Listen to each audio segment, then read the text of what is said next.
Laing insidente sa kawat ang gisusi karon sa Talisay City Police human matulis ang usa ka bake shop haduolang sa Talisay City Hall ang pagpanulis sa nahuli ka. Adunay live report si Marie Dumabok. Fam.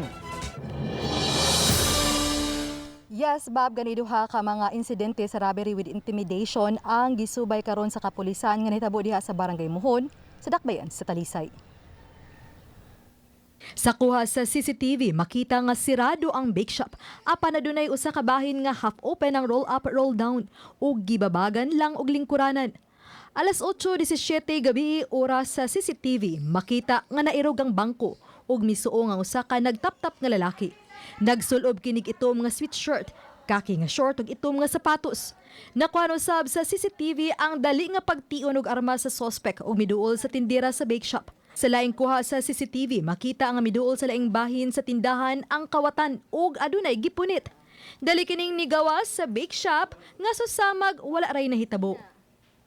Ganihang buntag nakigalayo ng supervisor sa bake shop kinsa mao ni turnover sa kopya sa CCTV ngadto sa kapulisan.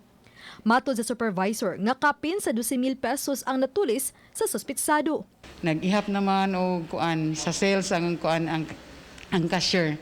Nadagid niya ang first shift ug second shift nga sales na mo and then ang kuan na mo company nga cellphone ug ang cellphone sa cashier. Sira isa kay duham ta na sila mag-closing niya na may emergency. Nakadawat ta og copy sa CCTV niya ato to siyang i-coordinate sa lain nga police station and at the same time sa mga different nga incident sa robbery cases diri sa atong area. Nakadawat ta og report regarding mao gyapon nga insidente sa usa ka lotohan diri sa Talisay. Matod sa investigador sa Talisay City Police nga aduna na sila gisunod nga nalambigit sa pagpanulis. Gisubay usab kun aduna ba kini kauban ilabi na may nahitabong tulis sa dapit sa miaging buwan. Usa sa uhag sa kapulisan ngadto sa mga establishmento ilabi na niadto mga napatuman og skeletal workforce nga dili himong rutinary ang mga lihok sila mga kawani ilabi na niadto mga nagdeal og kwarta aron dili mastudyohan og mapahimuslan sa mga kawatan. Atong istadihan ang modus operandi niya and I know that with the help of the community madakpan ra gid ni nato no. Ang ato alang is dapat naa say precautionary measure ang atong mga kauban.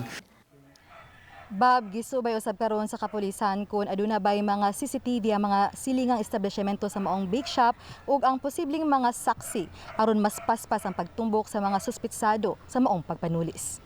Bob. Daghang salamat, Marie Dumabok sa imong live report.